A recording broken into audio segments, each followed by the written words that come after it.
So good morning everyone. Welcome back to our UPSC classes. So நம்ம UPSC classes-ல நம்மளோட சேனல்ல நம்ம நிறைய வீடியோஸ் போட்டுருக்கோம் related to UPSC ஓட current affairs ஆகட்டும் any strategic issues ஆகட்டும் அதெல்லாம் பண்ணிருக்கோம். So இது most requested video அப்படினு சொல்லலாம் for a beginners and college students. So beginnersக்கும் college studentsக்கும் எப்படிப்பட்ட strategy follow பண்ணலாம் because we all know that இன்னைக்கு தேதியில எல்லாரும் வந்து நம்ம வீட்ல இருக்கோம் we have a plenty of time okay so இந்த lockdown சீரிஸும் தாண்டி நிறைய college studentsக்கு அவ்ளோ டைம் வந்து இப்போ காலேஜ்ல ஸ்பெண்ட் பண்றது கிடையாது அதனால அவங்க என்ன மாதிரியான strategy follow பண்ணா as soon as they get into the service அப்படின்றத இன்னைக்கு பார்க்க போறோம் so UPSC CSE preparation strategy for beginners and college students so இதுல என்னெல்லாம் எக்ஸ்பெக்ட் பண்ணலாம் என்னெல்லாம் பார்க்க போறோம் அப்படின்றத இன்னும் ஒரு 10 மினிட்ஸ்க்கு என்னோட கோப் அப் பண்ணி பாருங்க இது both தமிழ் and இங்கிலீஷ் ரெண்டுத்துலயும் இருக்கும்போது சோ இப்பவே நான் ஒரு விஷயம் சொல்லிறேன் தமிழ் வழியில் கல்வி கற்ற எல்லாருமே வந்து எதுக்கும் சலிச்சவங்க கிடையாது சோ இங்கிலீஷ்ல படிச்சு இங்கிலீஷ் மீடியம்ல படிச்சிருந்தா மட்டும் தான் அவங்களுக்கு வந்து UPSC அப்படின்றது கிடையாது தமிழ் வழியில படிச்சு தமிழ்லயே வந்து எக்ஸாம்ஸ் எழுதி கிளியர் பண்ணவங்களும் நிறைய பேர் இருக்காங்க அதுக்கான எடுத்துக்காட்டுகளும் உங்களுக்கு எல்லாருக்கும் தெரியும் சோ அதனால மனம் தளர விடாம நீங்க இந்த ஸ்ட்ராட்டஜியை ஃபாலோ பண்ணீங்க அப்படினா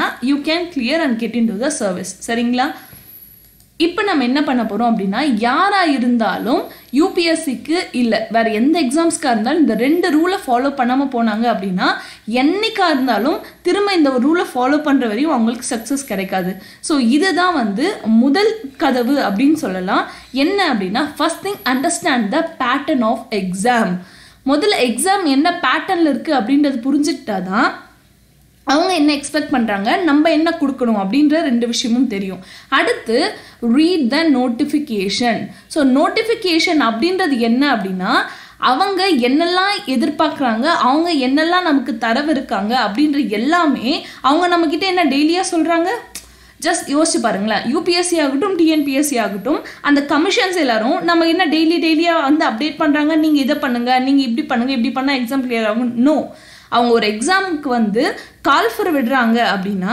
அப்ப அவங்க தர நோட்டிஃபிகேஷன் தான் அவங்களோட அபிஷியல் அனௌன்ஸ்மென்ட் அவங்க நோட்டிஃபிகேஷன் தான் நம்ம என்ன பண்ணனும் அவங்க என்ன தருவாங்கன்ற எல்லா டீடைல்ஸும் உங்களுக்கு சொல்ற ஒரே ஒரு சேனல் சோ நோட்டிஃபிகேஷனை ஃபாலோ பண்ணீங்கனா மட்டும் தான் அவங்க என்ன எதிர்பார்க்கறாங்கன்னு தெரியும் நம்மளும் ஈஸியா கிளியர் பண்ணலாமே நிறைய பேர் பாத்தீங்க அப்படினா வந்து எல்லாமே படிப்பாங்க ஆனா நோட்டிஃபிகேஷனை ப்ராப்பரா பார்க்காதனால அவங்களுக்கு சில விஷயம் தெரியாது ஃபார் எக்ஸாம்பிள் சொல்லணும்னா இந்த வருஷம் நடந்த group 1 எக்ஸாம் அதுல black ball point pen மட்டும் தான் யூஸ் பண்ணனும் அப்படின்றது ஒரு ஸ்பெசிபிக் இன்ஸ்ட்ரக்ஷன் கொடுத்திருந்தாங்க நோட்டிஃபிகேஷன்ல கொடுத்திருந்தாங்க ஹால் டிக்கெட்ல கொடுத்திருந்தாங்க ஆனா என்ன ஆச்சு அப்படினா டே ஆஃப் தி எக்ஸாம் பாத்தீங்க அப்படினா இதுக்கு முன்னாடி எல்லாமே black or blue pen அப்படினு கொடுத்திருப்பாங்க அத நம்பி நிறைய வெட்டீரியன் ஆஸ்பிரண்ட்ஸ் நல்லா படிச்சிருப்பாங்க ஆனா பாத்தீங்கன்னா blue pen எடுத்துட்டு வந்திருப்பாங்க ஏனா அவங்க இன்ஸ்ட்ரக்ஷன் நோட்டிஃபிகேஷன் ப்ராப்பரா படிக்கல அதனால அவங்களோட பேப்பர் invalid ஆயிடுச்சு சோ இன்ஸ்ட்ரக்ஷன் நோட்டிஃபிகேஷன் எந்த அளவுக்கு முக்கியம்னா நம்ம உட்கார்ந்து விழுந்து வருஷக்கணக்கா படிக்கிறோம் இல்லையா அந்த அளவுக்கு முக்கியம் தான் இந்த நோட்டிஃபிகேஷனும் அந்த அளவுக்கு நம்ம இம்பார்ட்டன்ஸ் கொடுத்து இதையும் படிக்கணும்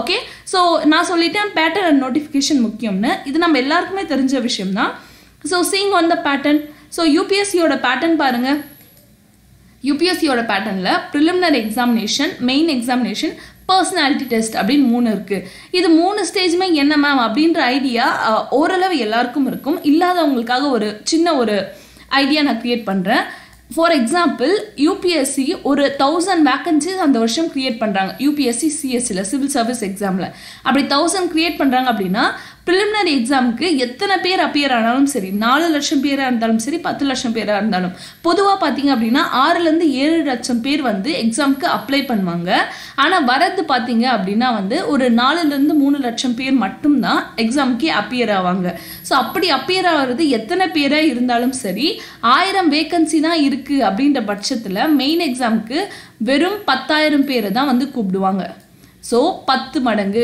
10000ல இருந்து 12000 பேர் சோ 10ல இருந்து 12 மடங்கு தான் மெயின்ஸ் எக்ஸாம் எழுதுவாங்க அப்படி மெயின்ஸ் எக்ஸாம் எழுதுனவங்கள எத்தனை பேர் இன்டர்வியூ போவாங்க அப்படினா எவ்வளவு வேகன்சி இருக்கோ அதுல 2 மடங்கு அப்படினா 2000 சோ 2000 பேர் மட்டும் தான் மெயின் எக்ஸாமினேஷன்ல இருந்து பர்சனாலிட்டி டெஸ்ட்க்கு போவாங்க அந்த 2000 பேர் இன்டர்வியூ எடுத்து அதுல இருந்து பெஸ்டா இருக்கிற 1000 மெம்பர்ஸை சூஸ் பண்ணுவாங்க மெயின்ஸ் அண்ட் இன்டர்வியூ ரெண்டு மார்க்கும் சேர்த்து பெஸ்ட் ஆக்டர் அந்த 1000 மெம்பர்ஸ் செலக்ட் பண்ணி அவங்களுக்கு அட்மினிஸ்ட்ரேட்டிவ் சர்வீஸ் ட்ரைனிங் சென்டரில் சர்வீஸ்க்காக பேசிக் ட்ரைனிங் கொடுப்பாங்க.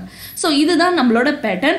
ஸோ பேட்டர்னை இன்னும் டீட்டெயிலாக என்ன அப்படின்னா ப்ரிலிம்ஸ் எக்ஸாமில் என்னெல்லாம் சிலபஸ் இருக்குது, அதில் எப்படியெல்லாம் கொஸ்டின்ஸ் வரும், மெயின்ஸில் என்னெல்லாம் சிலபஸ் இருக்குது அப்படின்ற எல்லா டீகோடிங்கும் நம்ம ஃபர்தராக வர வீடியோஸை நான் கண்டிப்பாக தரேன். So this is an outline video, அதனால் இது கவனிச்சுக்கோங்க. அடுத்து read the UPSC CSC notification. நான் எங்கே மேம் போகிறது அப்படின்னா, you go for this website www.upsc.government.in இருக்கு இல்லைங்களா. இந்த வெப்சைட் போனீங்க அப்படின்னா யூபிஎஸ்சியோட லேட்டஸ்ட் நோட்டிஃபிகேஷன் இருக்கும். ஸோ அதை டவுன்லோட் பண்ணி என்னென்னலாம் தேவை அப்படின்னு பார்க்கலாம். இது சொன்னால் நம்ப மாட்டீங்க, கிட்டத்தட்ட 160 பேஜஸ் இருக்குது. 160 பேஜில் என்னெல்லாம் ஒரு கேண்டிடேட்டுக்கு என்னெல்லாம் வந்து எலிஜிபிலிட்டி தேவை, அது மட்டும் இல்லாமல் அவங்க வந்து என்னெல்லாம் பண்ணியிருக்கணும், அவங்களோட எஜுகேஷன் குவாலிஃபிகேஷன், ஏஜ் லிமிட், அதே மாதிரி அவங்களோட ரிசர்வேஷன்ஸ் பற்றி, சிலபஸ் பற்றின்னு மொத்த டீட்டெயில்ஸும் கொடுத்துருவாங்க. உங்களால் முடிஞ்சதுன்னா இந்த 160 பேஜ் டவுன்லோட் பண்ணி ஈச் அண்ட் எவ்ரி லைனை அனலைஸ் பண்ணி படித்து தெரிஞ்சுக்கோங்க. ஏன்னா இந்த விஷயம் எப்பேற்பட்ட சீனியராக இருந்தாலும் அவங்களுக்கு இதில் பாதி விஷயம் தெரிஞ்சாலே பெரிய விஷயம்ன்ற மாதிரி. ஓகே, ஸோ அதனால் மொத்தமே நீங்கள் படிச்சிங்கன்னா தான் ஓகே இதுதான் எக்ஸ்பெக்ட் பண்ணுறாங்க, நம்ம இப்படியெல்லாம் தான் இருக்கணும் அப்படின்றது தெரிஞ்சு அந்த எக்ஸாமுக்கு ஏற்ற மாதிரி உங்களை நீங்கள் மாடியூல் பண்ணிப்பீங்க. ஓகே, ஸோ அந்த மாடுலேஷனுக்கு இது ரொம்ப முக்கியம். ஸோ யூபிஎஸ்சி நோட்டிஃபிகேஷனோட லேட்டஸ்ட் நோட்டிஃபிகேஷன் படிங்க. நம்ம சொன்ன ரெண்டுமே பார்த்துட்டோமா, பேட்டர்ன் பார்த்துட்டோம், நோட்டிஃபிகேஷன் பார்த்துட்டோம். வேணும்னா உங்களுக்காக நோட்டிஃபிகேஷன் பற்றி தனி அனலைசிஸ் வீடியோ கூட நாங்கள் நடத்த ரெடியாக இருக்கோம். இஃப் யூ வாண்ட் கமெண்ட் பாக்ஸில் கமெண்ட் பண்ணுங்கள். அடுத்து காம்போனன்ட்ஸ் ஆஃப் யூபிஎஸ்சி ப்ரிப்பரேஷன். இதுதாங்க ட்ரை ரத்னாஸ் அப்படின்னு சொல்லுவோம் இல்லையா நம்ம, அந்த மாதிரி இதுதான் ட்ரை மந்த்ராஸ். இந்த 3 மந்திரமும் தெரிஞ்சால் எந்த ஒரு எக்ஸாம் வந்தாலும் கிளியர் பண்ணலாம், எஸ்பெஷலி யூபிஎஸ்சி. என்ன அப்படின்னா, first thing current affairs, second thing static portion, third thing past year question paper. இது 3 பற்றியும் வந்து டீட்டெயில் தான் நான் இனிமேல் சொல்ல போகிறேன். இது 3த்தையும் நீங்கள் நோட் பண்ணி உங்கள் ரூமில் கூட வந்து அட்டாச் பண்ணி வச்சுக்கோங்க. இது 3த்துலேருந்து தான் இந்த 3த்தையும் நீங்கள் எவ்வளோ அழகாக அனலைஸ் பண்ணுறீங்கன்றதை வச்சு தான் உங்களோட சக்ஸஸ் ரேட் இருக்குது. So first thing current affairs. So current affairs அப்படின்னா நீங்கள் என்ன பண்ணணும் அப்படின்னா, அப்படியே இது பார்த்தீங்களா இந்த மாதிரி எடுத்து போட்டு கண்ட நியூஸ் பேப்பர் எல்லாத்தையும் படிக்கிறத விட பெஸ்ட் சஜஷன் என்ன அப்படின்னா 2 நியூஸ் பேப்பர். ஒன்று த ஹிந்து, இன்னொன்று இந்தியன் எக்ஸ்பிரஸ். இந்த 2த்துல ஏதாவது ஒரே ஒரு நியூஸ் பேப்பரை நீங்கள் ரிலீஜியஸாக ஃபாலோ பண்ணால் போதும். எல்லா டாப்பரும் சஜஷன் இதுதான். ஒரு நியூஸ் பேப்பரை ப்ராப்பராக படிச்சிங்கனாலே போதும். ஓகே, இவங்க கவர் பண்ணுறது தான் அவங்களும் கவர் பண்ணுறாங்க, பெரிய அளவில் எந்த வித்தியாசமும் கிடையாது. ஒரு நியூஸ் பேப்பரை படித்து அதுலேருந்து கண்டென்ட்டை வந்து நீங்கள் ஸ்காட் பண்ணி எடுத்து அதை வச்சு நீங்கள் எக்ஸாம் ப்ரெசென்ட் பண்ணிங்கனாலே போதும். That's more then enough. So follow one news paper religiously. ஒரே ஒரு நியூஸ் பேப்பரை கம்பல்சரியாக ஃபாலோ பண்ணணும். ஆனால் நீங்கள் ஹிந்து ஃபாலோ பண்ணுறவங்களா இருந்தால் பிரச்சனை இல்லை. இந்தியன் எக்ஸ்பிரஸில் எக்ஸ்பிளைன்டு பேஜ் அப்படின்னு ஒரு பேஜ் இருக்கும். Okay, every Monday to Saturday இந்த பேஜ் வந்து ரிலீஸ் பண்ணுவாங்க. இந்த எக்ஸ்பிளைன்டு பேஜ் வந்து ரொம்ப முக்கியம். இந்த எக்ஸ்பிளைன்டு பேஜில் வந்து என்ன அப்படின்னா ஒரு இஷ்யூஸை பற்றி சொல்லியிருப்பாங்க. ஃபார் எக்ஸாம்பிள், இப்போது ரெம்டைசிவிர் மருந்து அப்படின்னு நான் சொல்கிறேன்னு வைங்களேன், உங்களுக்கு என்ன ஞாபகம் வருது? முன்ன கீழ்பாக் ஹாஸ்பிட்டலில் வித்துட்டு இருந்தாங்க, இப்போது அதை வந்து நேரு ஸ்டேடியமில் சேல் பண்ண ஆரம்பிச்சிட்டாங்க.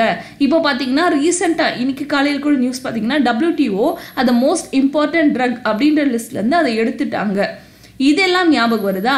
ஆனால் இதெல்லாம் ஏதாவது எக்ஸாமுக்கு யூஸ் ஆகுமா அப்படின்னு கேட்டேன்னா கண்டிப்பாக கிடையவே கிடையாது. இதில் எதுவுமே எக்ஸாமுக்கு யூஸ் ஆகாது. ஏன்? கேள்வி என்ன கேட்க போகிறாங்க? எந்த ஹாஸ்பிட்டலில் சேல் பண்ணுறாங்கன்னா கேட்க போகிறாங்க? கிடையாது. ரெம்டைசிவிர்னா என்ன, அது எப்படி கொரோனாவை கண்ட்ரோல் பண்ணுது, கரெக்டுங்களா? இப்படி தானே கேள்வி கேட்பாங்க. அதெல்லாம் நம்ம தெரிஞ்சுக்கணும் அப்படின்னா அதை 2 இடத்துல தான் தெரிஞ்சுக்க முடியும். மண்டே FAQ அப்படின்ற ஒரு பேஜ் ஹிந்து நியூஸ் பேப்பர்லேயும், இந்தியன் எக்ஸ்பிரஸில் எக்ஸ்பிளைன்டு பேஜ் அப்படின்ற நியூஸ்லேயும் மட்டும்தான் இந்த விஷயம் வந்து தெரியும். ஏன் இதை சொல்கிறேன் அப்படின்னா, நீங்கள் ஏதாவது ஒரு நியூஸ் பேப்பர் கம்ப்ளீட்டாக வாசிங்க. அப்படி ஒரு நியூஸ் பேப்பர் படிச்சுட்டு இன்னொரு நியூஸ் பேப்பரில் எக்ஸ்பிளைன்டு பேஜ் படிங்க. இப்போ இந்தியன் எக்ஸ்பிரஸ் தான் நீங்கள் ஃபாலோ பண்ணுறீங்கன்னா ஹிந்து பேஜில் மண்டே பார்த்தீங்கன்னா FAQ அப்படின்னு ஒரு பேஜ் இருக்கும். எக்கனாமியெல்லாம் தாண்டி ஸ்போர்ட்ஸுக்கு முன்னாடி காலமில் FAQ அப்படின்னு ஒரு ஃபுல் பேஜ் இருக்கும். ஸோ இதில் இருந்து தான் கேள்விகள் கேட்பாங்க. ஓகே, மோஸ்ட்டாக கேட்ட கொஸ்டின் எல்லாமே இந்த 2 பேஜஸ்லேருந்து தான் வந்து கவர் ஆயிருக்கு. ஸோ இது யாருமே வந்து எந்த டாப்பருமே வெளியே சொல்லாத நியூஸ். இதை வந்து நீங்கள் இப்போவே தெரிஞ்சு இப்போவே ஃபாலோ பண்ண ஆரம்பிச்சிங்க அப்படின்னா உங்கள் சக்ஸஸ் ரொம்ப சீக்கிரமாக இருக்கும். ஸோ ஹிந்துவில் மண்டே FAQ பேஜ், இந்தியன் எக்ஸ்பிரஸில் எக்ஸ்பிளைன்டு பேஜ், இது மட்டும் போதுமானா கண்டிப்பாக போதாது. ஸோ எல்லாமே தெரியணும்னா ஏதாவது ஒரு நியூஸ் பேப்பரை நம்ம டெய்லி வாசிக்கணும், அர்த்தம் புரிஞ்சு வாசிங்க, சரிங்களா? அடுத்து static portion. So static portion அப்படின்னா என்ன, நம்மளோட ஃபர்ஸ்ட் மந்த்ல கரண்ட் அஃபேர்ஸ் பார்த்துட்டோம். அடுத்த ஸ்டாட்டிக் போர்ஷன். ஸ்டாட்டிக் போர்ஷனில் என்சிஆர்டி அண்ட் ஸ்டாண்டர்ட் புக்ஸ் அப்படின்னு ரெண்டு இருக்குது. ஸோ என்சிஆர்டி அப்படின்னா வந்து national council for education research and training, அவங்க ரிலீஸ் பண்ணுற புக்ஸ், அதாவது சிபிஎஸ்சி ஸ்டூடெண்ட்ஸ் ஃபாலோ பண்ணுறாங்க இல்லையா அந்த புக்ஸும். தென் ஸ்டாண்டர்ட் புக்ஸ் அப்படின்னா ஒவ்வொரு சப்ஜெக்ட்டுக்கும் ஸ்டாண்டர்ட் புக்ஸ் இருக்குது. இது எல்லாமே தமிழ்லையும் இருக்குது. So Indian polity by Lakshmikanth, அந்த இந்தியன் எக்கனாமி, அந்த இந்தியாவோட கல்ச்சர், ஜியோகிராஃபி, ஓகே, இந்த புக்ஸ் எல்லாம் இருக்குது. So list of the books வந்து நான் ஆல்ரெடி தந்திருக்கோம் நம்ம வீடியோவில். இது மட்டும் இல்லாமல் நான் புது வீடியோ கூட மேக் பண்ணுறேன் because of updated thing. Okay, நான் அப்டேட் பண்ணி கூட ரிலீஸ் பண்ணுறேன். ஸோ அதை ஃபாலோ பண்ணிக்கோங்க. ஆனால் ஸ்டாட்டிக் போர்ஷனாக என்சிஆர்டி அண்ட் ஸ்டாண்டர்ட் புக்ஸ் இது ரெண்டுத்தையும் ஞாபகம் வச்சுக்கோங்க. இது ரெண்டும் முக்கியம். அடுத்து past year question paper. So what is past year question paper அப்படின்னா, நம்ம யூபிஎஸ்சி ரிலீஸ் பண்ணுற கொஸ்டின் பேப்பர். இதில் ரெண்டு வகை இருக்குது கொஸ்டின் பேப்பர்ஸில். ஒன்று CSC question paper. What is CSC அப்படின்னா, நம்ம ஐஏஎஸ் ஐபிஎஸ் எக்ஸாம்ஸ்ன்னு சொல்கிறோம் இல்லையா, அந்த யூபிஎஸ்சி நடத்துகிற அந்த எக்ஸாமுக்கு ரிலீஸ் பண்ணுற கொஸ்டின் பேப்பர். இன்னொன்று நான் சிஎஸ்சி அப்படின்னா யூபிஎஸ்சியே எக்ஸாம்ஸ் நடத்தும், ஆனால் சிவில் சர்வீஸ் எக்ஸாம் தவிர மற்ற எக்ஸாம் நடத்தும் பார்த்தீங்களா, ஐஇஎஸ் எக்ஸாம். ஓகே, ஐஏஎஸ் எக்ஸாம்னா இந்தியன் எக்கனாமிக் சர்வீஸ், ஓகே, அவங்களோட எக்ஸாம். அதே மாதிரி பார்த்தீங்கன்னா நிறைய வந்து குரூப் கிரேட் எக்ஸாம்ஸ் அதெல்லாம் வந்து நடத்துவாங்க இல்லையா, அதில் கேட்குற கேள்வி. ஸோ யூபிஎஸ்சி கேட்குற கேள்வியும் யூபிஎஸ்சி நம்ம சிவில் சர்வீஸ் தவிர மீதி எக்ஸாம் நடத்துகிறாங்க இல்லையா, அதில் அவங்க கேட்குற எல்லா கேள்விகளும் தான் வந்து பாஸ்ட் இயர் கொஸ்டின் பேப்பருக்குள்ளே அடங்கும். ஸோ இந்த கொஸ்டின் பேப்பரில் இருக்க கொஸ்டின்ஸ் அனலைஸ் பண்ணோம் அப்படின்னாலே வந்து நமக்கு ஓரளவு ஐடியா கிடைச்சிடும். ஸோ ஒரு விஷயம்னா இது இப்படி தான் எதிர்பார்க்குறாங்க போல். ஃபார் எக்ஸாம்பிள், இப்போ இஸ்ரேலுக்கும் வந்து பாலஸ்தீனுக்கும் வந்து சண்டை நடக்குது அப்படின்னா யார் யாருக்கு சண்டை நடக்குது அப்படிலாம் கேட்க மாட்டாங்க. இஸ்ரேலை அட்டாச் பண்ணிடுற கண்ட்ரிஸ்லாம் என்னென்ன, அப்போ இஸ்ரேலை ஒட்டி தான் பாலஸ்தீன் இருக்குது அப்படின்றது நமக்கு தெரிஞ்சால் மட்டும்தான் நம்ம அந்த ஆன்சரை கரெக்டாக பண்ண முடியும். Okay, so past year question paper அனலைசிஸ்லாம் நம்ம கிளாஸில் பண்ணியிருக்கோம். நம்மளோட கிளாஸஸ்லையும் நம்ம அகாடமிக் கிளாஸஸ்லையும் ஈச் அண்ட் எவ்ரிடே என்ன சப்ஜெக்ட் நடத்துகிறோமோ அது ரிலேட்டடாக இருக்கிற பாஸ்ட் இயர் கொஸ்டின் பேப்பர்ஸும் வந்து நம்ம கண்டிப்பாக அதுக்கு ரிலேட்டடான கொஸ்டின்ஸை அனலைஸ் பண்ணுவோம் ஆஃப்டர் அ பிரேக் எப்பவுமே. ஸோ அந்த மாதிரி பார்த்தோன்னா பாஸ்ட் இயர் கொஸ்டின் பேப்பர் புரிஞ்சுக்கிற அளவுக்கு தான் நம்ம எக்ஸாமை ஈஸியாக கிளியர் பண்ண முடியும். ஸோ 3 காம்பனன்ட்ஸும் பார்த்துட்டோம். இப்போ என்ன பார்க்க போகிறோம்னா நம்ம most avoided strategy. So what is a strategy for beginners or new students அப்படின்னா 3R ரூல். இதுதான் வந்து எல்லா டாப்பர்ஸுமே வந்து ஸ்டார்ட் பண்ணது. What is 3R ரூல்னா 1 hour + 2 hour. என்ன இது 3 hour அப்படின்னா, this is the thing. So week days and weekends அப்படின்னு ரெண்டாக பிரிச்சுக்கிட்டு, வீக் டேஸில் கரண்ட் அஃபேர்ஸும் ஸ்டாண்டர்ட் புக்ஸும், ஓகே, வீக்கெண்டில் கரண்ட் அஃபேர்ஸும் ரிவிஷனும். என்ன மேம் அப்படின்னா, நான் சொன்னேன் இல்லையா 3R rule, 1 hour for current affairs, 2 hour for standard books. So week டேஸ்னால் நம்ம மண்டே டு ஃப்ரைடே என்ன பண்ணணும் அப்படின்னா, டெய்லி 1 மணி நேரம் நம்ம கரண்ட் அஃபேர்ஸ்க்காக செலவிடணும். சரிங்களா?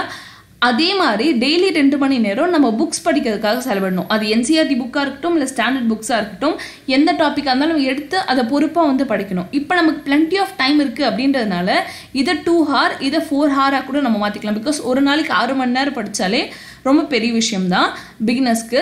ஸோ 2 hour 4 hour ரூலாக கூட நம்ம மாற்றிக்கலாம்.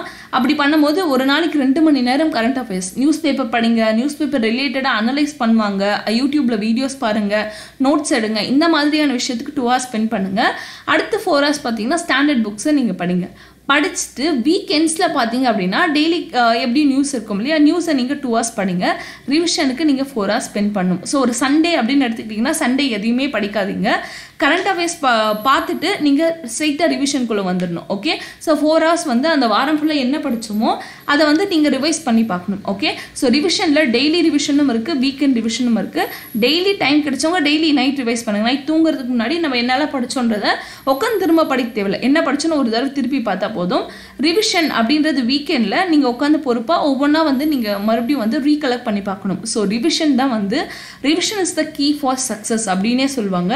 ஸோ ரிவிஷன் எந்த அளவுக்கு நீங்கள் நிறைய டைம் ரிவைஸ் பண்ணுறீங்களோ, டெய்லி, வீக்லி, மந்த்லி அப்படி பண்ணுறீங்களோ அந்த அளவுக்கு வந்து நம்ம ஈஸியாக திங்ஸை வந்து மெமரப் பண்ணிட்டு போக முடியும். கடைசி டைமில் உட்காந்து நம்ம மக் பண்ண தேவையில்லை. ஓகே, ஸோ இதுதான் வந்து ஒரு ப்ரீஃப் ஸ்ட்ராட்டஜி அப்படின்னு சொல்லலாம். இதை வச்சு நீங்கள் டெய்லி உங்களுக்கு எப்போல்லாம் டைம், ஃபார் எக்ஸாம்பிள் நீங்கள் நிறைய பேர் வந்து லேட் நைட்டர்ஸாக இருப்பீங்க, இல்லைனா வந்து ஏர்லி மார்னிங் எழுந்திருக்கிறவங்களா இருப்பீங்க. உங்களுக்கு ஏற்ற மாதிரி இதை ஷெடியூல் பண்ணுங்கள். பிகாஸ் காலேஜ் ஸ்டூடெண்ட்ஸ், பிகினர்ஸ் அவங்க எல்லாருக்குமே வந்து they have a class, test இதெல்லாமே இருக்கும். அதோடு சேர்த்து இதையும் மேனேஜ் பண்ணுறது நீங்கள் தான் வந்து டைம் டேபிள் போடணும். ஸோ இதே மாதிரி அடுத்து லிஸ்ட் ஆஃப் புக் ஆகட்டும், நோட்டிஃபிகேஷன் அனலைசிஸ் ஆகட்டும், இது எல்லாமே நம்ம பண்ண போகிறோம். So keep following it. So இதோட நம்மளோட கிளாஸ் முடியுது. இதே மாதிரி நிறைய கிளாஸஸ் இருக்கும். Await for it. So thank you so much.